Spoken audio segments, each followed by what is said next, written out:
Okay, good afternoon, everyone, and welcome to today's webinar on reimagining travel advertising in China. I'm Yi from YOYI Tech, and I'll be your host for this exciting session. Thank you all for joining us from all parts of the world.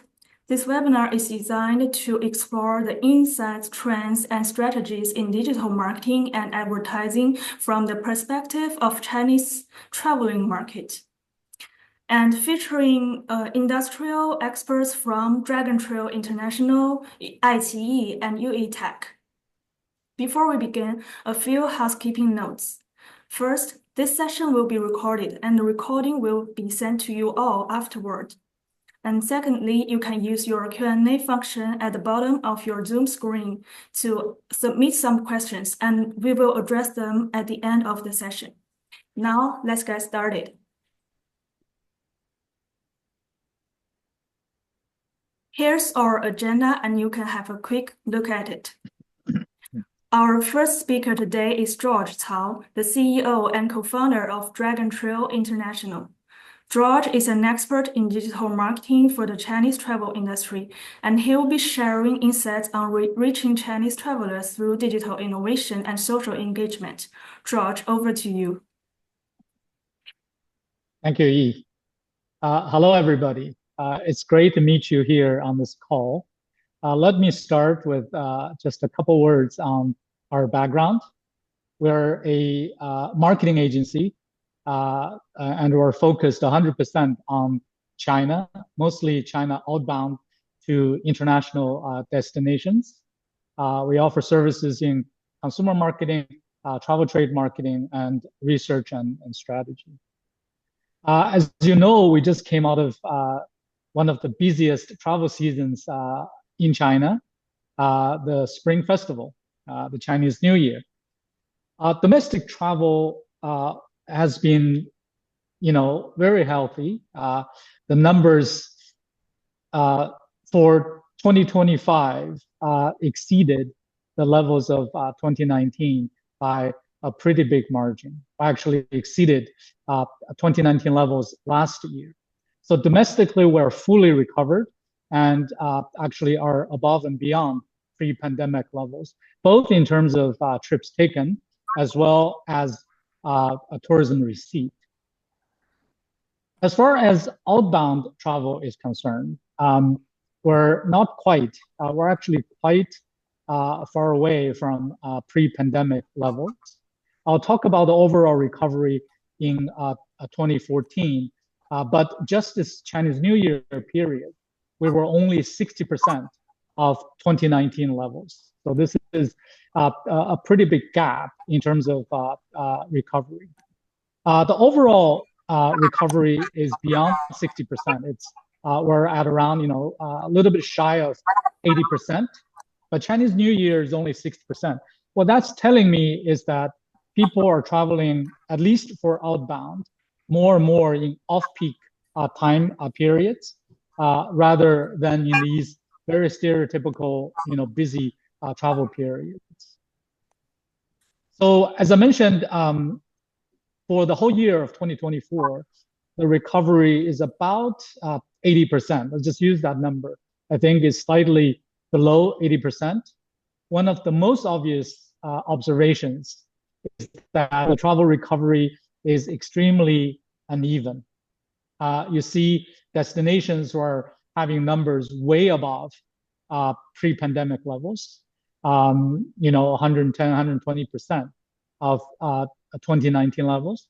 But you're also seeing destinations who are below 50% recovery. And a lot of that is because of the availability of flight capacity. Some of it is driven by visa policies, especially in the region, countries who are offering a free visa for Chinese travelers. Those decisions has made a pretty big impact. The winners are Malaysia, Singapore, Japan, Korea, to a certain degree, Thailand, short haul destinations. Some long haul destinations are also doing well. If you look at the popular destinations, not in terms of volume, but in terms of growth, you see Hungary, you see Saudi Arabia, you see Kenya, and so on and so forth. And Saudi Arabia is a notable example. They have started marketing of travel only, at the beginning of the pandemic in 2019. So this is really 2024 is really the first full year of marketing for Saudi Arabia in China, and they've seen some pretty healthy growth. 2.3 times what they had from the year before. So first observation, travel recovery is extremely uneven. Second observation, this is based on a recent survey conducted by Dragon Trail International on the consumer sentiment for outbound travel. We're seeing very fragmented demand. For the Chinese outbound travel market, you used to see, on top of the list in terms of reasons for travel, sightseeing, shopping are top of the list. That will cover most of the drivers for outbound travel. But now you're seeing much more fragmented demand, consumer demand. People are, looking for things that are bespoke, that meet their personal interests. So, based on this survey, there's many reasons now people travel outbound. This is also driven by the travel behavior change during the pandemic. A lot of it is actually formed during the pandemic. Now they're just continuing on post-pandemic to the international travel. And if you look at the some of the notable kind of segments of travel, family travel is definitely one of the fastest growing segment. This is based on data from most OTAs. When people stop travel with big groups, in big groups with strangers, they start to travel more and more with family and friends. So this is very clear, demonstrated from OTA numbers. They're also looking for, as I mentioned, bespoke experiences, especially intangible cultural experiences. These are the things they were doing inside China domestically, and now they're looking for similar experiences internationally. We're also, seeing people discovering new destinations off the beaten track, places to go. Even in some of the, popular destinations, outbound destinations, they're looking for new experiences. So this is, I would say, one of the most important trends to pay attention to, because this market is much more fragmented than before the pandemic. Another kind of evidence of this is if you look at on the supply side, in terms of number of travel agencies in China, we'll be approaching in 2025. We'll be approaching, I would say, twice as many as travel agencies as before the pandemic. But if you look at the number of people who work in the travel industry, there will be less people working in the travel industry. So you have less people, but more agencies. So on average, the agencies are becoming smaller. I think the supply side changes also reflect the demand side changes, because consumers are fragmented, agencies are getting smaller, are getting specialized to meet the bespoke kind of services from clients. So in terms of media behavior, this is also based on our most recent survey. Media production has also become very fragmented. You see short form content, especially video content. The top two on this list, Xiaohongshu, which is rednote, as many of you know outside of China, and Douyin is the Chinese version of TikTok. These are short video platforms. The content, the amount of content has increased tremendously if you compare to pre-pandemic levels. And the content production has getting more and more, I would say, decentralized. It used to be brands are producing the bulk of the destination content. Now more and more influencers and consumers are creating these content. So people are inspired by a 30-second video. That seed is planted by looking at a video not produced by the brand, but produced by an influencer or a peer traveler. So this is quite important. This presents some challenges for brands. Who do you work with? How do you manage your content production inside this new marketplace?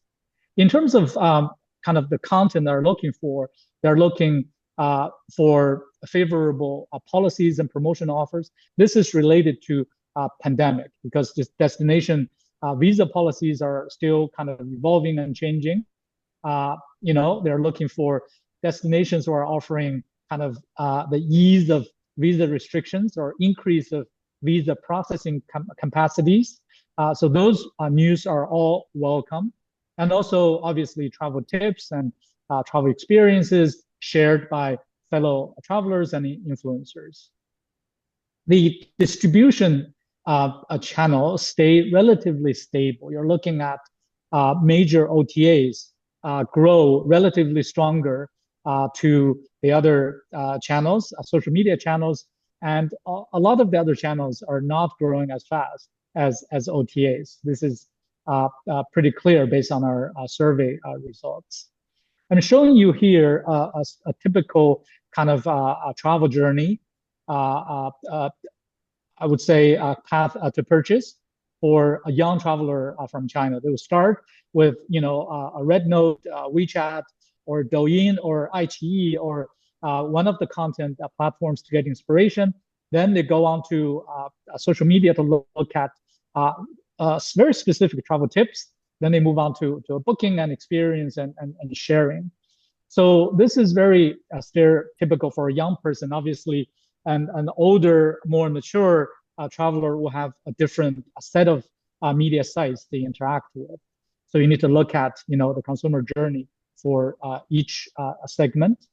But no matter which segment you're looking at, they're always going from awareness to preference to recommendations. And you always have to have product availability. You also have to have channel readiness in order to deliver any meaningful conversion. So we're seeing from our client projects, we're seeing more and more clients demanding visitation numbers, demanding conversions from their media campaigns. They're not satisfied with, oh, just give me, media exposure or just give me PR exposure. They're looking for campaigns to have immediate ROI. So there are ways to do that. One of the approach is you look at campaigns through a ecosystem approach. You don't work with just a media platform. You work with a media platform plus a conversion partner. For example, you go with rednote and Fleegy, right? We used to jokingly call that the red piggy ecosystem. You can go with a Citrip ecosystem. You can go with a WeChat plus Tongcheng ecosystem. Any one of those will deliver the media exposure as well as conversion. But as we all know in the travel space, you can never connect your media spend with a visitation 100%. It's always difficult to attribute budget to visitation. So that calls for new metrics in the kind of the marketing process. We think new metrics need to be delivered for awareness. How do you measure awareness? How do you benchmark awareness for your destination against your peers and against your historical performance? How do you measure preference? How do you benchmark preference? Once you have those metrics developed, then you can better evaluate your campaigns, whether it is a online campaign or is a out of home or anything, because you have meaningful numbers which will give you lead indication for the eventual conversion. So a lot of the numbers I've shared came out of the reports that we released in September of 2024. A new set of report will come out in March of this year. We do this twice a year. We measure basically consumer sentiment to outbound travel. And if you're interested in the full report, feel free to go to our website and download. Zhang Yi, that's all I have to share. Okay. Let's move on to the next speaker. Thank you. Okay, thank you, George, for those valuable data and insights on engaging Chinese travelers. Next, we have Andy Sun, the General Manager of Inbound and Outbound Advertising at iQIYI. He is a seasoned OTT advertising expert. He'll discuss how to unlock tourism market with iQIYI. And Andy, the floor is yours. Okay. Okay.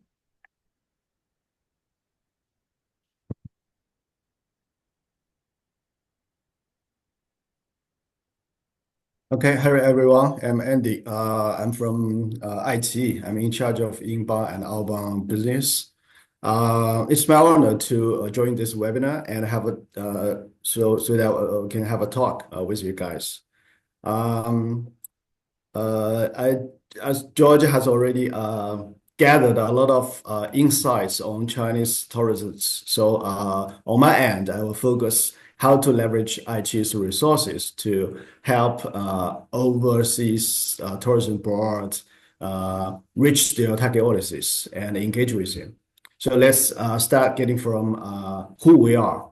iQIYI was founded in 2010. So after 15 years of development, we are now the leading OTT platform in China.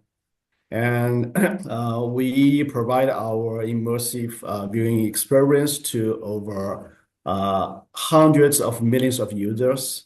And in 2019, we began expanding our business overseas. So far, we have some local offices in Singapore, Thailand, Malaysia, and Canada. And this year, we will open more new offices in Indonesia and the Middle East. Yeah. Yeah. So here comes some numbers about our extensive user base. We have over 520 million of users, including 100 million subscribers. So by the way, iQIYI is the first OTT platform in China whose subscribers surpassed 100 million. And many of our users are young women. They live in high-tier cities like Beijing, Shanghai, or Hangzhou, and with high purchasing power. So that's the user profile of our platform.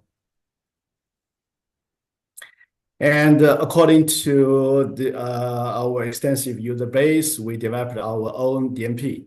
So we can use this DMP to help brands to identify their users and target them by like gender, age, city, or buying power, or content preference.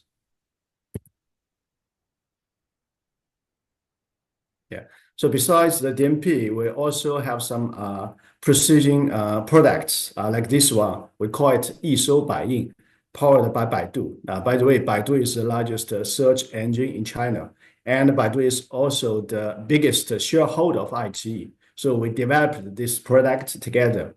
And this product leverages Baidu's keyword recognition technology to identify users' interests and intent.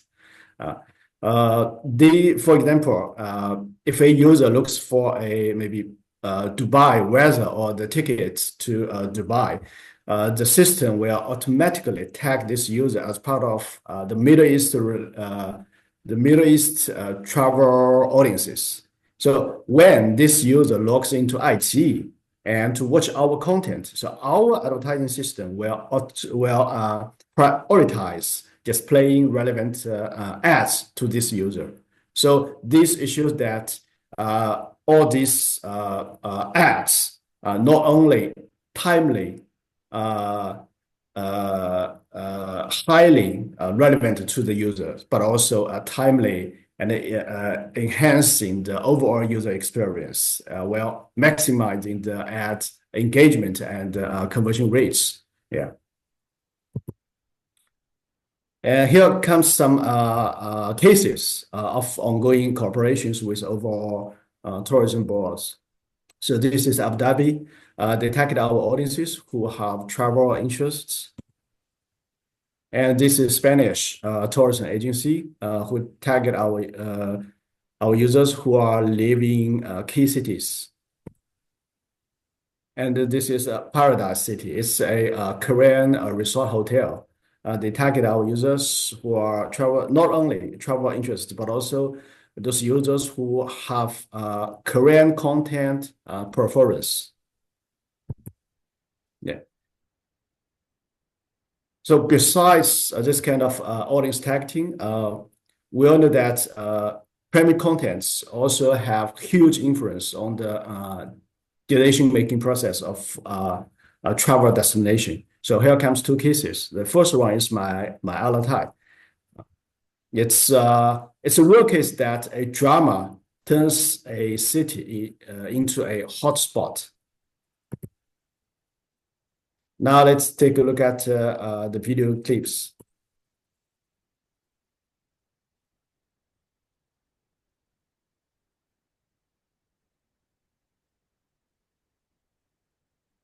Yeah, it seems the playback a bit laggy. Yeah. 在下午茶，很听力的。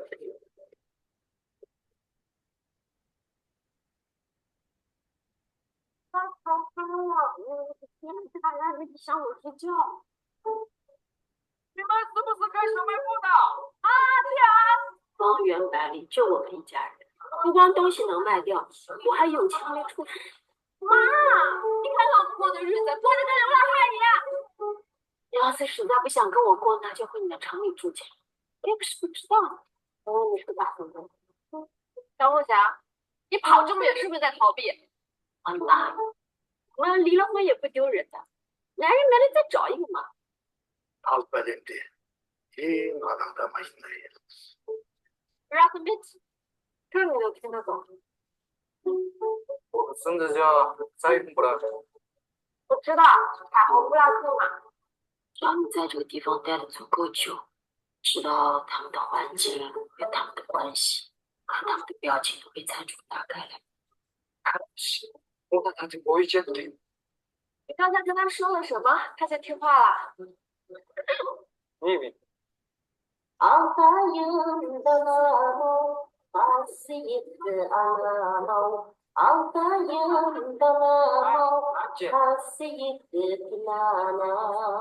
担心我了。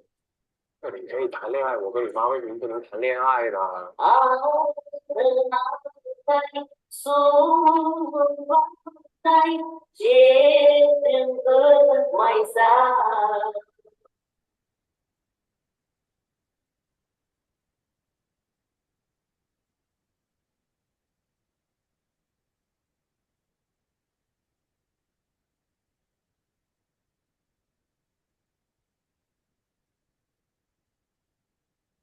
？Yeah.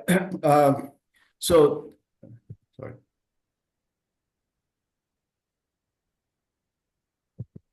Yeah.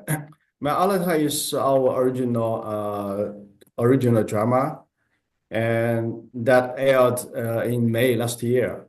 And the filming location is in Alatai. So it is a city located in the northern part of Xinjiang. So it showcased the region's stunning landscapes and rich histories. Yeah. So with the popularity of this drama, here comes some the performance. The total volume increased by 5 times. Search volume increased by 5 times, and the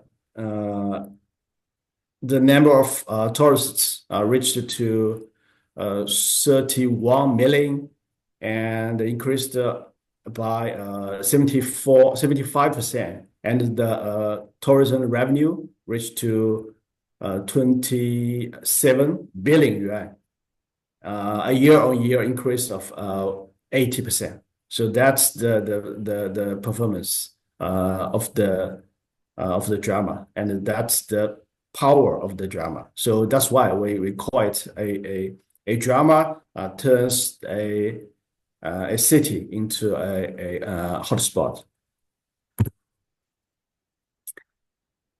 And the next case is about Singapore Tourism Board. They sponsored our top variety show, Rap of China. They leveraged our this show to creatively integrate their elements of Singapore into a song performed by the show's contestants. Let's take a look at.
So this ad was designed to feel like a natural part of the show and blending the program entertainment and destination promotion.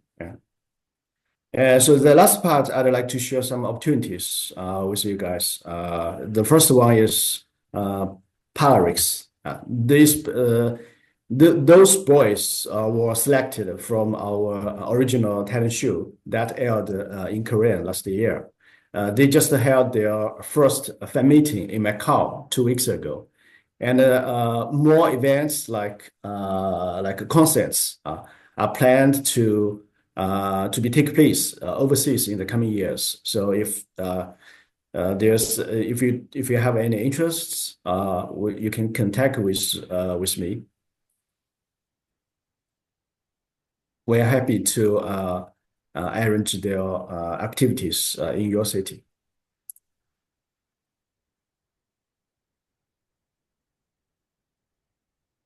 Yeah, the next opportunity is Asian Voice. It's a live singing competition for Asians Rising Star. It's the biggest music variety show investment of iQIYI this year.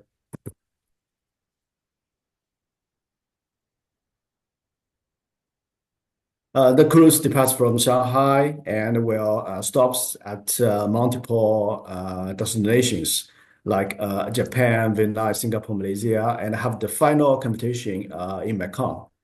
At each destination, at each stop, they will compete against the local challengers, and the winner earns the ticket to continue the journey, while the losers have to leave. Yeah. So we believe this kind of activities with celebrities are very helpful in promoting destination because we believe it will attract a lot of media's attention or public interests. And the last one is VR. Yes, iQIYI developed our own VR. So far, we have two projects. One is 奋起洛阳, just like this slide showed, and the second is 苍兰诀. Both focused on our own IP. Actually, iQIYI is an IP company, and those this VR are a kind of offline extension of our IP business model. So both projects have already operating in many cities across China. Yeah, and they have already boosted the number of tourists for those cities.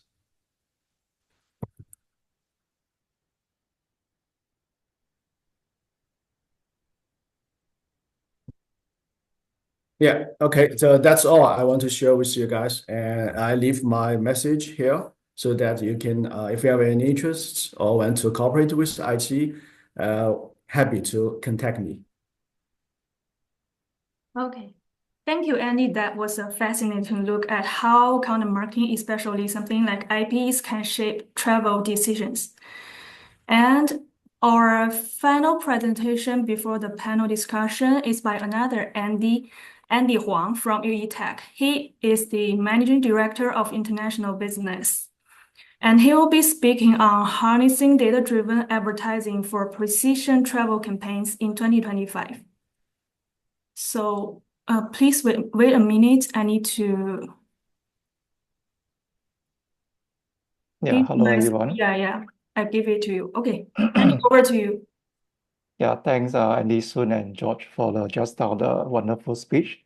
So today I'm talking about harnessing data-driven advertising for precision travel campaign.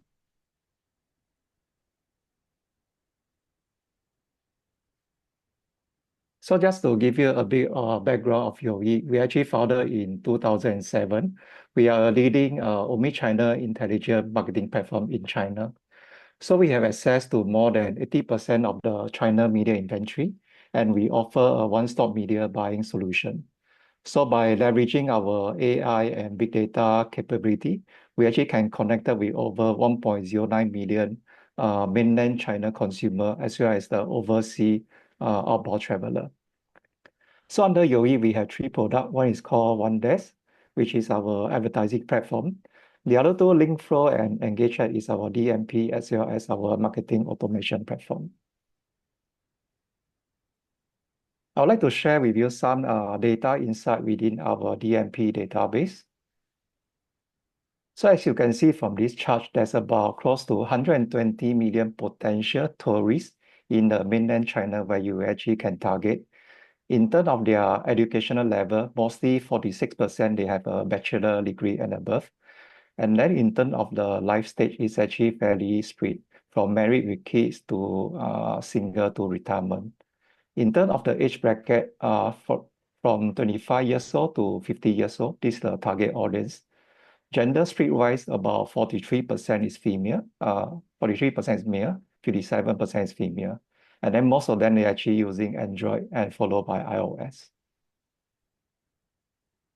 And where is the city they are coming from? Mostly is from the first tier and second tier city, like Shanghai, Beijing, Guangzhou, followed by Shenzhen. And on the right-hand side is their spending power, when they're actually traveling overseas. And this is the kind of ads preference they are actually doing.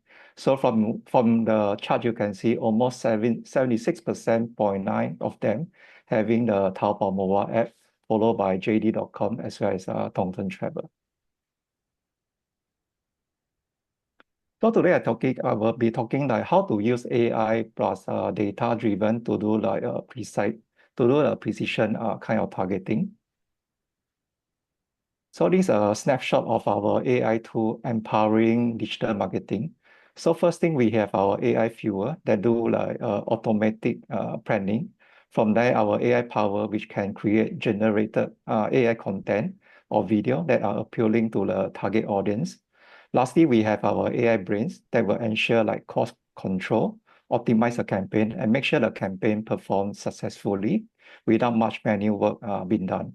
For the next few slides, I will actually elaborate how it works. So for this chart, YOYI, we actually possess extensive data source for precision targeting. We are partnering with most of the major ad exchange as well as publisher in mainland China. We also having this third-party data provider like Talking Data, AMAT, even like Baidu. Lastly, we have our data partner from Samsung, Hisense, China Mobile, as well as China Telecom. They are the top 3 telco in China. So by gathering all this data on the right-hand side, we are able to craft out to almost 2 billion active device ID.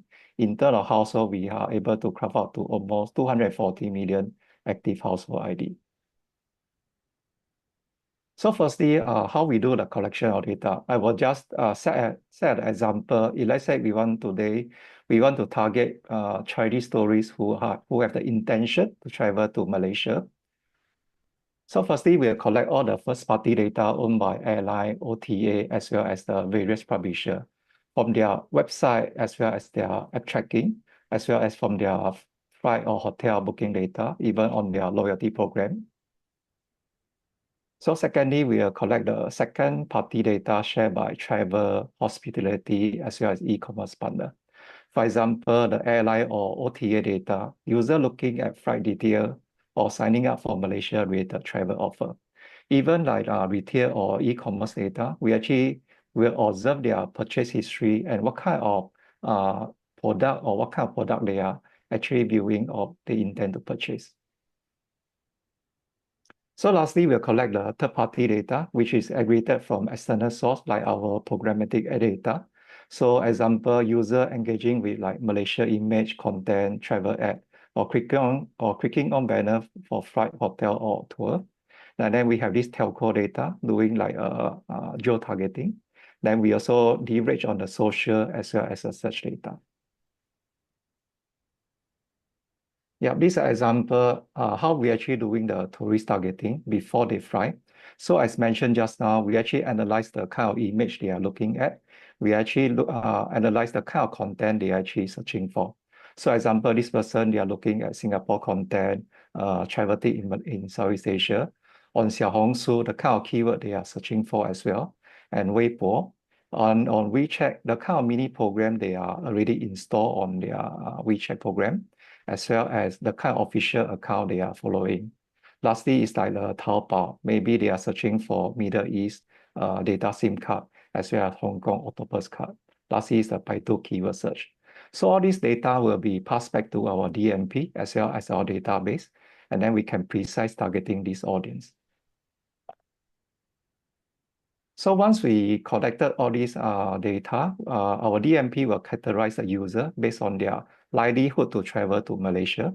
So we are classified under 3 types of traveler. One is the high intent traveler, people who are actively searching for flight, hotel, or attraction in Malaysia. Secondly will be the media intent traveler, reading like Malaysia travel abroad, watching vlog, or engaging with content.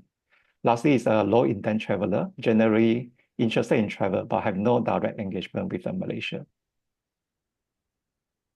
So after collecting all this data, we are actually doing AI-driven predictive analysis based on their travel window like estimation, based on whether for the past 3 to 6 months, are they actively searching for Malaysia-related search. Then we can do like device matching or cross-screen behavior. Geo-movement analysis is we identify user who actually frequently travel to airport, embassy, or Malaysia-related events.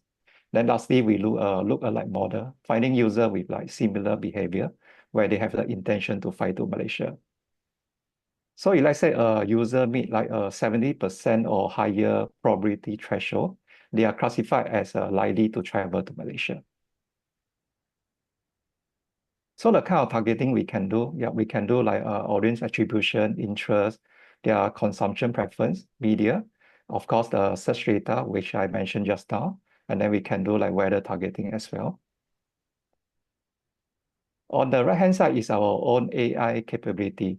Example, this automotive client, they actually give us a very standard or generic creative. So by using our AI GC, we are able to adapt different background and then send to different audience.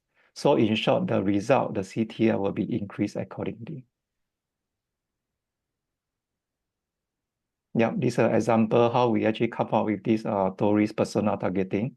Mainly, we actually classify them into age, education, undergrad and above, their life stage, spending power. After that, we will actually classify their media preference in terms of what kind of apps they're actually preferring, what kind of mini program they are joining. Of course, we consumption preference. We are able to know where they are actually staying, what kind of sport they are actually into, as well as their consumption, so-called like they are consuming wine or more than renminbi 500.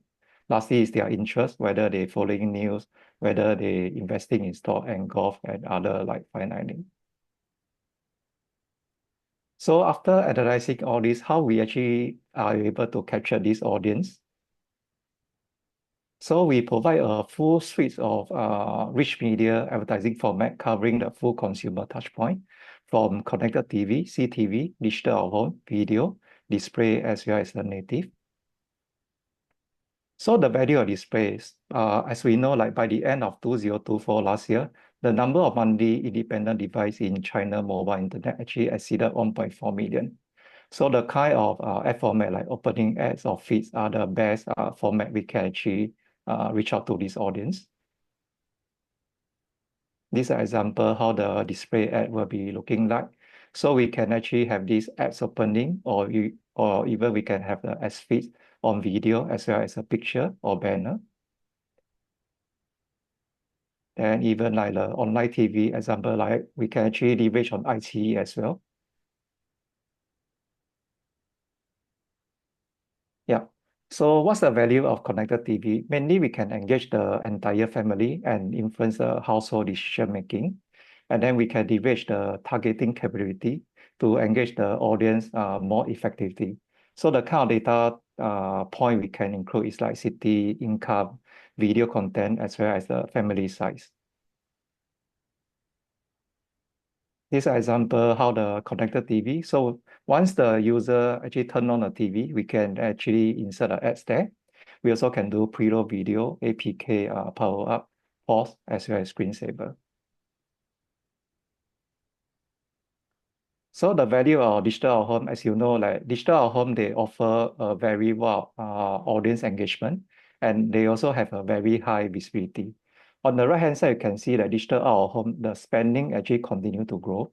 So how we can leverage that is we actually can accurately identify the traveler offline location, and we also can pinpoint high traffic offline location frequented by the traveler. Yep. So the digital out-of-home, we can actually target the airport. In short, most of the digital out-of-home nowadays is doing programmatic, meaning we can buy in on a CPM basis. Example, airport, we can target the gate, the boarding gate. Example, if let's say we want to target Malaysia, Chinese tourist going to Malaysia, we can target the boarding gate where the destination is actually flying to Malaysia. Then we can do like metro station as well as the various shopping mall. I'm going to share with us 3 case study.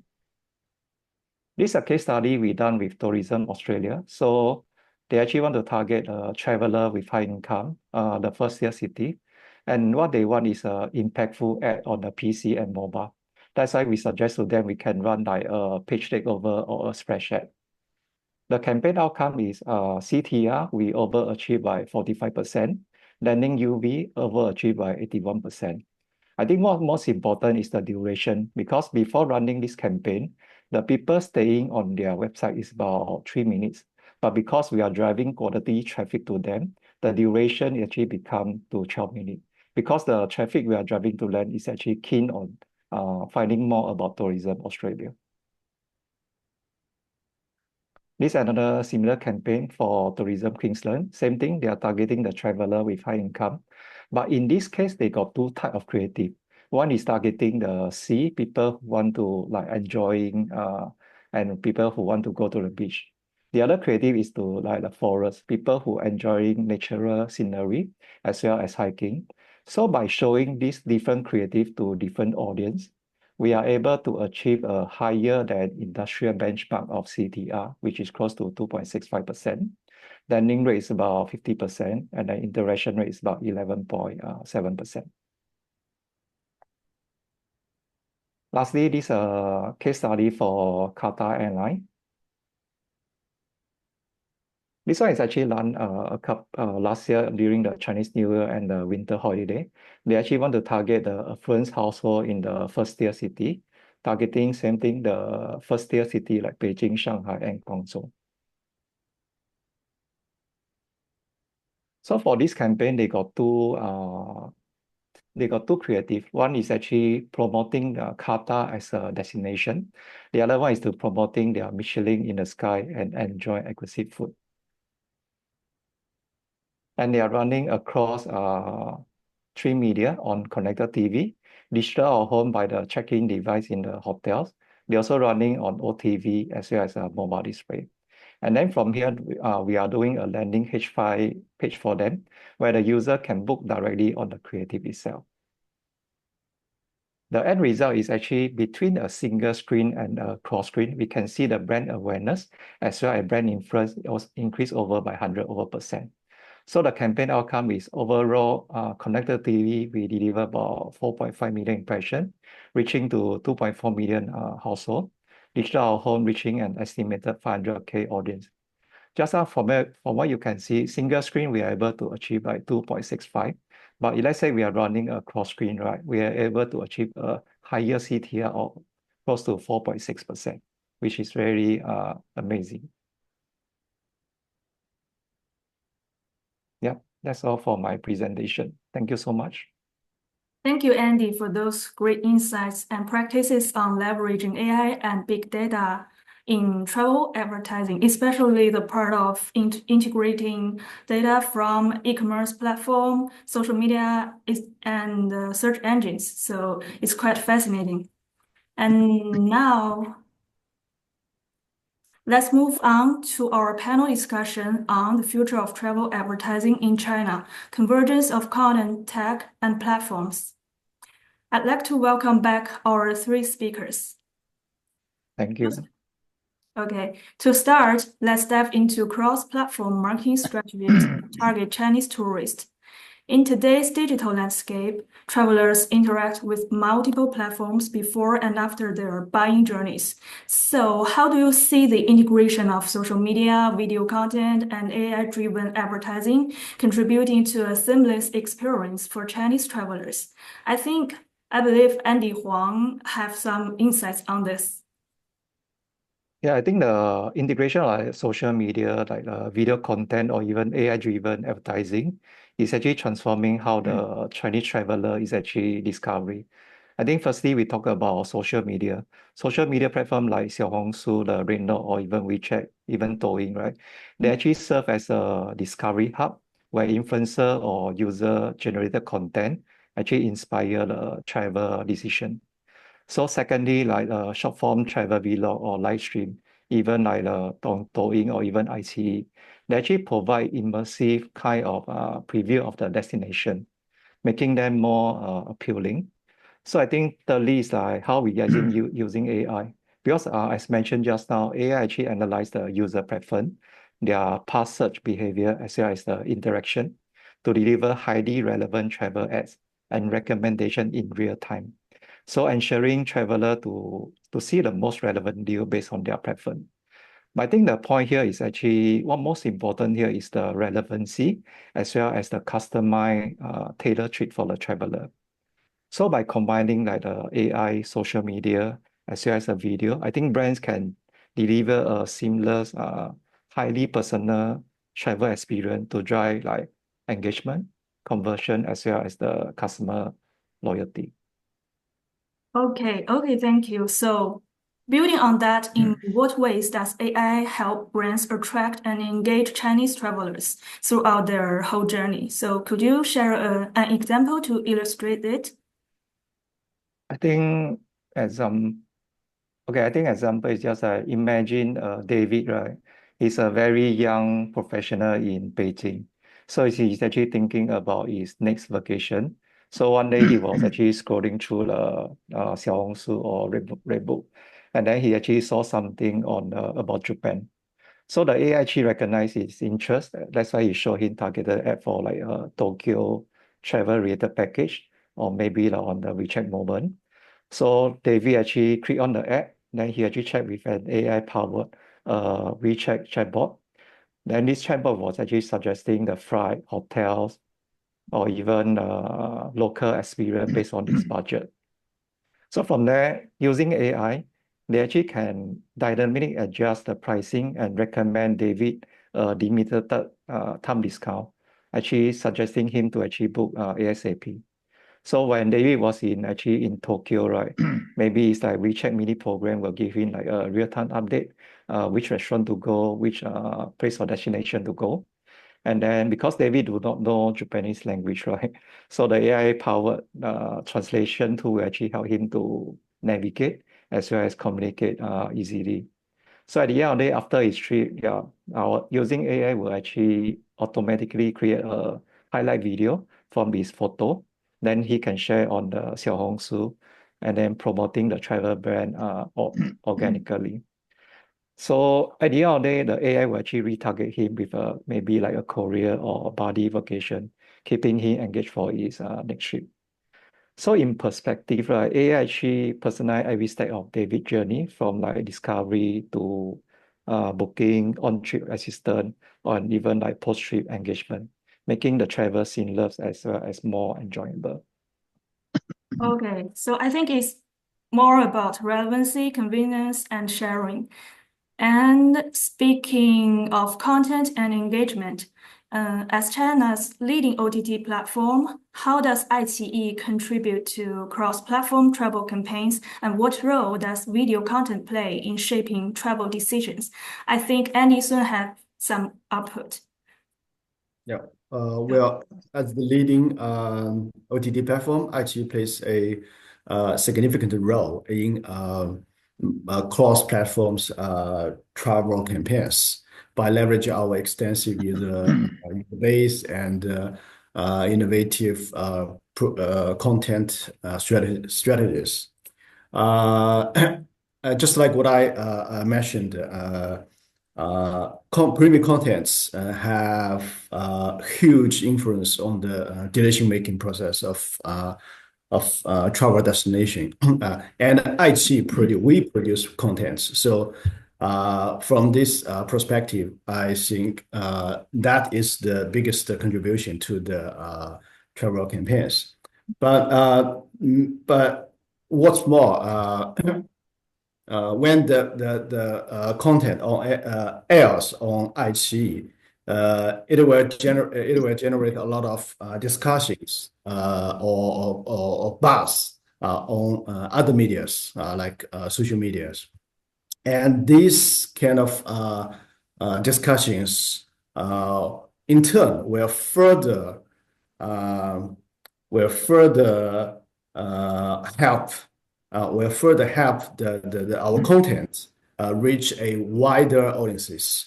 Yeah, so therefore, I want to say we are not only a contributor but also a beneficiary from the cross platforms. Okay.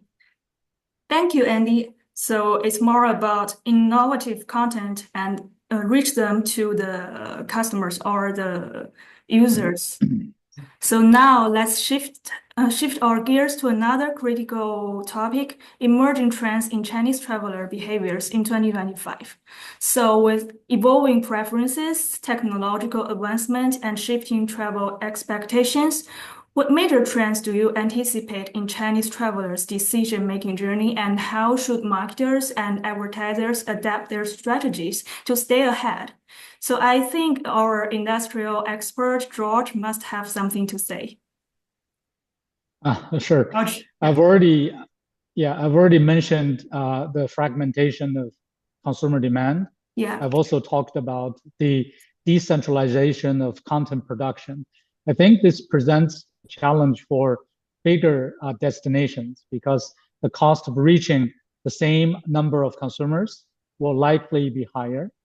But at the same time, this will present some opportunities for smaller destinations because now you can use, just very focused content to reach, a segment of the consumers, which will be enough for you as a smaller destination. I think that is one of the, very obvious trends in the marketplace. The other one I want to quickly mention is about the travel consumer journey, going from dreaming to planning to purchasing to post-visit sharing. Some of that have collapsed because of the new media kind of opportunities. For example, live streaming.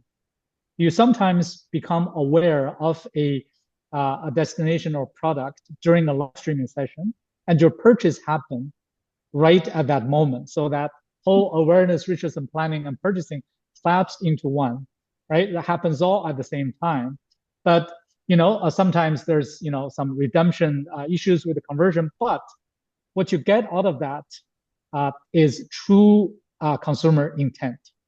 You can use that not as a gauge for, not necessarily as a gauge for conversion, but you can use that as a true gauge for consumer intent because they're paying at least a deposit for the product. There are some cash out of their pocket. You can use that as a serious kind of show of intent, and you can leverage that for all kinds of retargeting and so on and so forth. So I think these are, just quickly, these are some of the things we're seeing in the marketplace. Okay, thank you, George. And I remember you touched on Gen Z's travel behaviors before in your presentation. So how do younger travelers engage with travel content differently compared to older generations?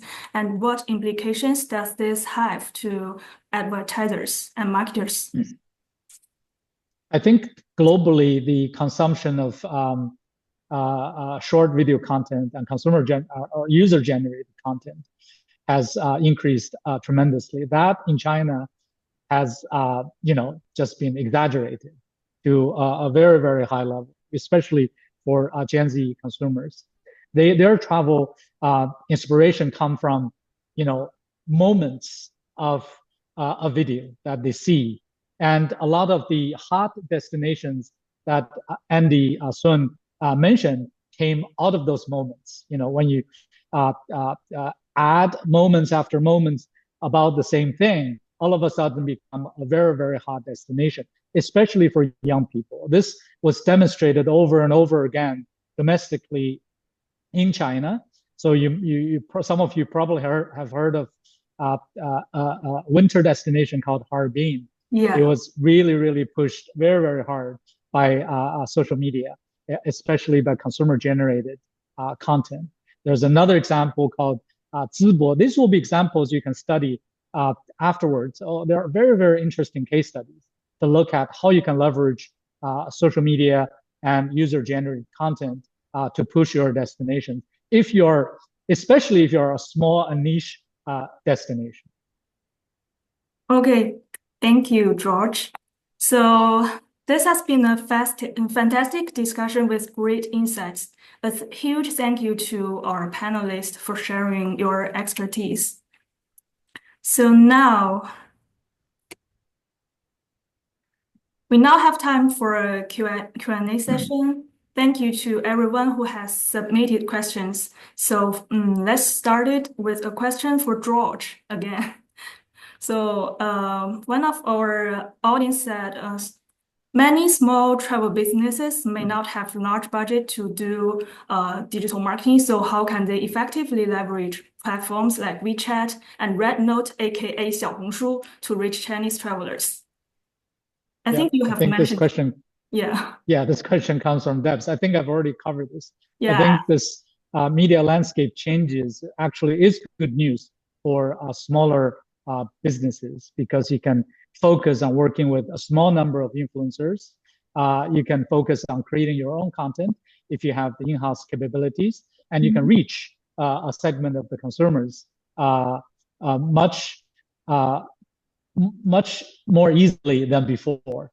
This is not the same for larger brands because they have to deal with a very fragmented landscape and the cost is higher for them. So I think, just focus maybe on one destination. Don't go out and do too much if you're a small business. Don't try to cover WeChat, Weibo, Xiaohongshu, and everything else. Start maybe with Xiaohongshu and just focus on creating content yourself, and also work with a few influencers are familiar with your destination and are producing good content for you, and that should get you covered.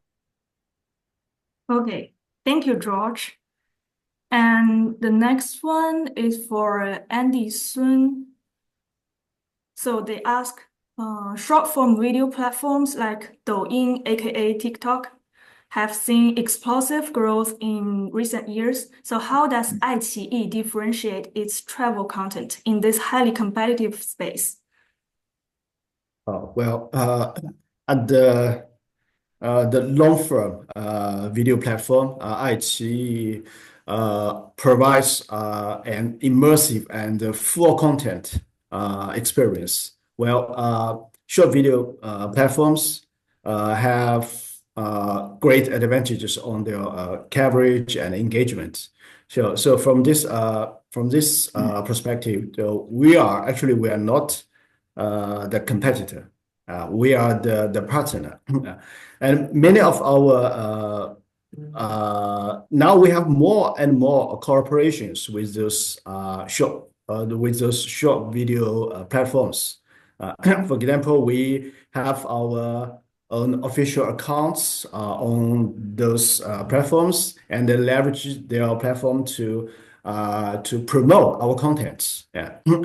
And even more, we even conduct the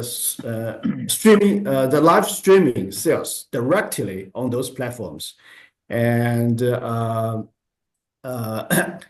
so today the combination of the long video plus short video plus live streaming, we call it 长短直. We call it this kind of combination has becoming the standard of our top variety shows. Okay, thank you, Andy. And finally, this one is for Andy Huang. So looking ahead to 2025, what do you see as the biggest challenges for international brands trying to reach Chinese travelers, and how can they navigate these challenges? Thanks for the question. Yeah, I think some challenge they will be facing is actually the changing travel preference. Because last time the Chinese traveler they used to go from the group tour, right? But nowadays they actually prefer independent or experience driven travel. So brand will be actually require personal marketing rather than a mass market campaign. I think secondly, as George mentioned, there's an evolving digital landscape. So new restriction like data privacy usually could impact how brand actually track and retarget a user. And then last time we always talk about search is always done on Baidu and Weibo, right? But actually the younger user now they prefer Xiaohongshu, Douyin, or sometimes WeChat mini program. This is what we call social search. Yeah. And I think thirdly will be you need a lot of localization. Yeah, because I would say direct translation from English to Mandarin will not work. I mean, brands must adapt to storytelling. I mean, because China is actually so big, right? Example, targeting a traveler in Hong Kong will be very different to target a traveler in example, Harbin, because Harbin is almost all year cold, right? You can't actually expect him to travel to another cold country. Yeah. Okay. I think lastly, there's also a growing demand on the sustainability as well as the eco-tourism travel. I think younger Chinese traveler they are becoming more eco-conscious. So brand need to actually think note of that. Okay. Okay, thank you. So I think we got three main points from the Q&A session. So from George, we need to, for small businesses, you should focus on a niche destination and you should polish your content to make it more relevant to your users. And for the second question, you need to choose a metric to combine long form video, short form video, and live streaming so that you can reach out a lot of users. And for Andy, I think retargeting and localization is more important. And I that think there's wraps some our more. I think there's Q&A. some more. I Oh, think there's okay. some more question. Yeah, Oh, from JK. Yeah, yeah, I can't wait for a moment.